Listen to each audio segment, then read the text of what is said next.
अस्सलाम वालेकुम। Hello friends. तो आज का जो हमारा लेक्चर है वो है मायोकार्डियम मायोकार्डाइटिस।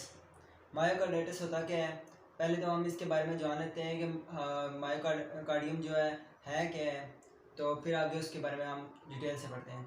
तो मायोकार्डियम में हमारे पास हार्ट आता है। हार्ट की 3 लेयरें होती हैं। जो सबसे आउटर लेयर होती है उसे पेरिकार्डियम बोलते हैं। जो मिडल लेयर होती है जिसमें मसल होते हैं उसे मायोकार्डियम बोलते हैं। और जो इनर लेयर होती है उसे एंडोकार्डियम बोलते हैं। तो हमारे पास जो मायोकार्डियम है इसमें इन्फ्लेमेशन हो जाएगी। इस इन्फ्लेमेशन को मायोकार्डाइटिस बोलते हैं। तो चलो हम स्टार्ट करते हैं इसकी डेफिनेशन से कि इसकी डेफिनेशन क्या है, वहाँ से देखते हैं और पढ़ते हैं। मायोकार्डाइटिस की डेफिनेशन आ गई है कि इस फोकल और डिफ्यूज इन्फ्लेमेशन ऑफ मायोकार्डियम। मतलब इसकी ये एक यहाँ पे भी इन्फ्लेमेशन हो सकती है। और ये जो एक जगह पे एक पॉइंट पे जो इन्फ्लेमेशन होती है उसे हम फोकल इन्फ्लेमेशन बोलते हैं। और डिफ्यूज इन्फ्लेमेशन बोलते हैं कि ये पूरी मायोकार्डियम लेयर है, इस पूरी में इन्फ्लेमेशन होगी है, तो इस इन्फ्लेमेशन जो होगी उसे हम डिफ्यूज इन्फ्लेमेशन बोलेंगे। तो मायोकार्डियम जो है वो लेयर है, हार्ट की जो लेयर होती है, मिडल लेयर है हार्ट की। उसके बाद अगर ये जो होती है इन्फ्लेम्ड हो जाती है, मतलब इससे सोजिश हो जाती है, स्वेलिंग हो जाती है, जिसकी वजह से ये हार्ट जो होता है प्रॉपरली पंप नहीं करेगा। हार्ट की जो एक्टिविटीज़ है वो प्रॉपरली वैसे नहीं होंगी जैसे नॉर्मल होती हैं। उसकी वजह से हार्ट पंप नहीं करेगा तो बॉडी में ब्लड नहीं जाएगा। तो उसके बाद हमारे पास आती है कि ये अक्यूट भी हो सकती हैं। मायोकार्डाइटिस जो है अक्यूट भी हो सकता है और क्रॉनिक भी हो सकता है। क्रॉनिक मतलब कि एपिसोडिक होगा कि कुछ टाइम में होगा, फिर कुछ टाइम रेस्ट में रहेगा, उसके बाद दोबारा होना शुरू हो जाएगा। और ये किसी भी एज में हो सकता है। ये प्रॉपर कोई इसकी एज नहीं है कि ये ओल्ड एज में होगा या चिल्ड्रन में होगा, ये किसी भी एज में हो सकता है। तो हमारे पास इसकी काजेज आती है, मायोकार्डाइटिस की काजेज क्या क्या है हमारे पास, किस वजह से हो सकता है। ज़्यादातर तो मायोकार्डाइटिस की काजेज जो होती हैं वो इन्फ्लेमेशन हो गई है। इन्फ्लेमेशन किसी बैक्टीरिया की वजह से हो गई है, वायरस की वजह से हो गया है, या ऑटोइम्यून डिजीज़ की वजह से हो गई है। तो उसके हम काजेज डिटेल से देखते हैं क्या क्या है। अगर बैक्टीरियल है तो उसमें हमारे पास बैक्टीरिया आ जाएंगे। ट्यूबरकुलोसिस बैक्टीरिया हो सकते हैं, टेटनस हो सकते हैं और निमोकोकल हो सकते हैं। उसके अलावा भी बहुत सारे बैक्टीरिया होते हैं, लेकिन शॉर्टली यही होते हैं। उसके बाद वायरल इन्फेक्शन में हमारे पास इन्फ्लुएंजा वायरस आ गया, रुबेला वायरस, HIV वायरस हो गया, या कोविड-19 का वायरस हो गया। उसके बाद हमारे पास पैरासाइट्स और फंजाई से भी इन्फ्लेमेशन होती है। उनमें हमारे पास ट्रैपेनोजोमा हो गए और हिस्टोप्लाज्मा हो गए। उसके अलावा अगर कोई ड्रग पेशेंट ले रहे हैं, वो ड्रग उस ज़्यादा मिकदार में ले रहा है, मतलब डोजेज जो उसको प्रिस्क्राइब की गई हैं उससे एक्स्ट्रा ले रहा है डोजेज, तो वो उसके लिए नुकसान उसका होगा, नुकसान होगा कि उसकी वजह से इन्फ्लेमेशन काज हो सकती है। लाइक उसमें पेंसिलिन आ गई है, उसके बाद कोकेन एक्सेट्रा कोई इस तरह की आ गई है, ड्रग्स वगैरह आ गई हैं जिसकी वजह से उससे इन्फ्लेमेशन हो उसकी मायोकार्डाइटिस में। उसके बाद ऑटो इम्यून डिजीज होती है, जो मतलब बॉडी के जो होते हैं प्रोटेक्शन सेल्स होते हैं वो खुद ही डिजीज़ काज कर देते हैं।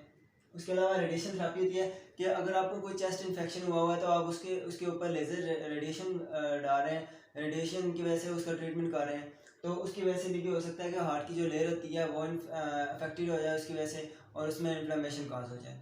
तो नेक्स्ट हम देखते हैं इसकी साइनस। तो ये आ गया हमारे पास साइनस सिम्टम मायोकार्डाइटिस के साइनस सिम्टम मायोकार्डाइटिस के होते क्या हैं। तो फर्स्ट ऑफ ऑल हमारे पास चेस्ट पेन होगा। अगर बॉडी में मतलब हार्ट की मायोकार्डाइटिस जो है उसमें स्वेलिंग हुई है तो उसकी वजह से चेस्ट पेन होगा, स्वेलिंग की वजह से। उसके बाद रैपिड और अबनॉर्मल हार्ट रिदम हो जाएगा, मतलब कि जो हार्ट की एक्टिविटी होती है वो प्रॉपरली उस तरह वर्क नहीं कर रही होती जैसे नॉर्मल हार्ट की कर रही होती है, क्योंकि मायोकार्डियम जो लेयर है उसमें इन्फ्लेमेशन हुई है, उसकी वजह से एक्टिविटी डिस्टर्ब हुई है, तो उसकी वजह से भी अबनॉर्मल हार्ट रिदम जो है वो अबनॉर्मल हो जाएगा। उसके बाद पल्पिटेशन फील होंगी। पल्पिटेशन फील होंगे कि अगर आपका हार्ट प्रॉपरली वर्क नहीं कर रहा, आपकी एक्टिविटी जो हार्ट की है वो प्रॉपरली इस तरह नहीं काम कर रही जिस तरह करनी चाहिए, तो उसकी वजह से हमें पल्पिटेशन फील होंगी। उसके बाद हमारा शॉर्टनेस ऑफ ब्रेथ होती है कि हमारा हार्ट जो है वो जो बॉडी के बाकी टिश्यूज़ वगैरह होते हैं उनको प्रॉपरली ऑक्सीजन सप्लाई नहीं कर रहा होता, जिसकी वजह से हमें शॉर्टनेस ऑफ ब्रेथ होती है, हमें ऑक्सीजन कम मिलता है। फ्लूइड रिटेंशन ये जो होता है ये ग्रेविटी की वजह से, अगर ब्लड जो है मतलब वो प्रॉपरली हार्ट जो है पंप नहीं कर रहा ब्लड को, वो आगे बॉडी को नहीं पहुंचा रहा, जिसकी वजह से होता है कि फ्लूइड जो होता है वो बैक वापस जाता है, वो पेरिफेरी की तरफ जाता है, फीट की तरफ जाता है, एंकल्स की तरफ जाता है, वहाँ पे जाकर एक्यूमुलेट हो जाता है, ये फ्लूइड रिटेंशन होती है। उसके बाद अगर बॉडी के टिश्यूज़ को प्रॉपरली ऑक्सीजन सप्लाई नहीं हो रहा, ब्लड सप्लाई नहीं हो रहा, तो हमारे जो है हमें फटीग शुरू हो जाएगी, मतलब कि हमें थकावट होना शुरू हो जाएगी। उसके साथ साथ हमें फेंटिंग भी होगी। उसके अलावा हमें इसके साथ साथ हमें हेडेक होगा, फीवर होगा, सोर थ्रॉट होगा, जॉइंट्स का पेन होगा। उसके अलावा हमें डायरिया भी हो सकता है। उसके बाद हमारे पास आती है कम्प्लिकेशंस। क्या हमारी कम्प्लिकेशंस क्या हो सकती हैं कि अगर मायोकार्डाइटिस है तो उससे आगे क्या क्या कम्प्लिकेशन हो सकती हैं।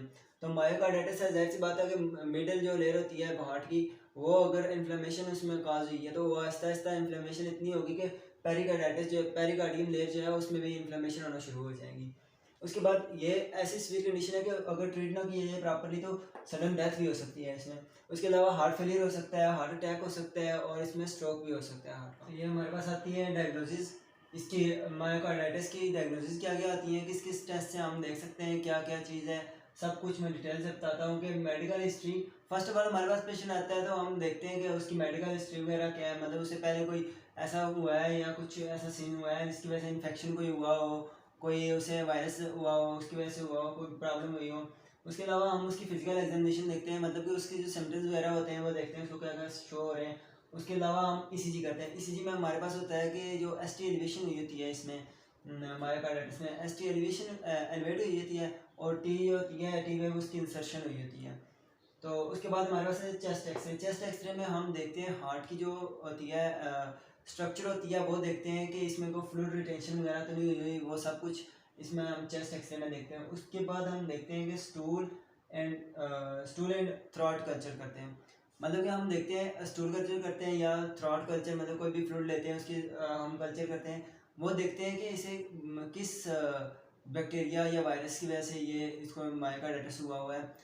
वो जो बैक्टीरिया होता है वो उसको देखते हैं कि कौन सा बैक्टीरिया है। उसके अलावा हमारे पास एंडोमायोकार्डियम बायोप्सी होती है। बायोप्सी होती है कि हम ये मायोकार्डियम ले रहे हैं, उसका एक टिश्यू लेना है, स्मॉल सा टिश्यू लेना है जो जो जिससे हम देखते हैं कि इसमें फाइब्रोसिस हुई है, स्कॉरिंग वगैरह वो सब कुछ देखते हैं, वो उसे बोलते हैं बायोप्सी। तो हम मायोकार्डियम एंडोमायोकार्डियम लेयर जो होती है मायोकार्डियम, उसमें से हम बायोप्सी करते हैं और देखते हैं कि फाइब्रोसिस स्कॉरिंग वगैरह कुछ हुआ या नहीं हुआ। उसके बाद हमारे पास है ब्लड टेस्ट। ब्लड टेस्ट भी हम वही कल्चर ही करते हैं, समझे। उसमें यह होता है कि जो होते हैं मायोकार्डियम की हार्ट की जो लेयर होती हैं, पेरिकार्डियम, मायोकार्डियम और एंडोकार्डियम जो होती हैं, ये तीनों लेयर अगर इनमें कोई इन्फ्लेमेशन वगैरह हो गई है तो ये इन्फ्लेमेटरी मार्कर जो होते हैं वो करते हैं। इन्फ्लेमेटरी मार्कर जो होती हैं वो डिपॉजिट करती है ब्लड में। तो ब्लड में हमारे पास जो होते हैं वो देखने को हमें मिल सकते हैं। ट्रोपोनिन या सीकेएम भी जो होते हैं वो रेज हुए हुए हमें मिल सकते हैं। तो इसके बाद हम इसका ट्रीटमेंट देखते हैं कि ट्रीटमेंट इसका क्या है। तो इसकी ट्रीटमेंट में हमारे पास आता है, फर्स्ट ऑफ ऑल ट्रीटमेंट का ये सीन होता है कि अगर कोई पेशेंट है, मतलब उसके पास वायरल इन्फेक्शन की वजह से है या बैक्टीरियल इन्फेक्शन की वजह से है, फर्स्ट ऑफ ऑल तो हम उसकी जो कॉज होती है उसको ट्रीट करेंगे। अगर कोई इन्फेक्शन है मतलब बैक्टीरिया की वजह से है तो हम बैक्टीरिया को एंटीबायोटिक देंगे उसे ताकि बैक्टीरिया को किल कर सके। उसके बाद हम प्रॉपर ट्रीटमेंट स्टार्ट करेंगे। तो फर्स्ट ऑफ ऑल बैक्टीरिया के लिए हम एंटीबायोटिक देते हैं, उसके बाद एनालिसिक देते हैं। ये हम देते हैं कि अगर पेशेंट को चेस्ट पेन हो रहा है उस वजह से देते हैं, या देते हैं एंटी इन्फ्लेमेटरी देते हैं। एंटी इन्फ्लेमेटरी इसलिए देते हैं कि अगर ऑटोइम्यून डिजीज है, किसी डिजीज की वजह से उसे इन्फ्लेमेशन हुई है तो इन्फ्लेमेशन एंटी इन्फ्लेमेटरी इसलिए दी जाती है। उसके बाद एंजियोटेंसिन कन्वर्टिंग एंजाइम ACE जिसे बोलते हैं, वो हार्ट को होता है लोड होता है, वो लोड को कम करती है और नॉर्मल स्मूथली उसको वर्क करने में हेल्प करती है। और बीटा ब्लॉकर का भी सेम ACE का प्रोटोकॉल या लाइक वो हार्ट को जो होता है उसको लोड जो होता है उसको कम करता है और स्मूथली वर्क करने में हेल्प करता है उसकी। उसके बाद हमारे पास आता है डायरेटिक्स। डायरेटिक्स आते हैं कि जो हमारे पास हार्ट पंपिंग ना होने की वजह से फ्लूइड रिटेंशन हो रहा था, पेरिफेरल एडिमा वगैरह हो रहा था, उसमें डायलिसिस करवाएगा, मतलब को फ्लूइड को जो है ना रिमूव करवाएगा बॉडी से, सेक्रेट आउट करवाएगा। उसके बाद हमारे पास आती है वेटिकुलर असिस्ट डिवाइस आती है। वेटिकुलर असिस्ट डिवाइस वो डिवाइस होती है कि हार्ट आपका अगर प्रॉपरली फंक्शन नहीं कर रहा है, हार्ट फेलियर की तरफ जा रहा है, तो ये आपके हार्ट को पंप करने में हेल्प करेगी और तब तक हेल्प करती रहेगी जब तक आप उसको प्रॉपर ठीक ना कर लें। अगर ठीक नहीं हो रहा, प्रॉपर उसका वर्क नहीं हो रहा, तो आप हार्ट ट्रांसप्लांट कर रहे हैं तब तक आप इस डिवाइस को अटैच कर सकते हैं। उसके बाद पेशेंट को लास्ट जो होता है वो हमारे पास होता है कि रेस्ट करने के लिए 3 to 6 मंथ उसको रेस्ट बोला जाता है कि कम्प्लीटली बेड रेस्ट करें वो 3 to 6 मंथ। तो ये था हमारा मायोकार्डाइटिस। यहाँ पे हमारा टॉपिक ही एंड होता है। मिलते हैं नेक्स्ट वीडियो में नेक्स्ट किसी टॉपिक के साथ। अल्लाह हाफिज़।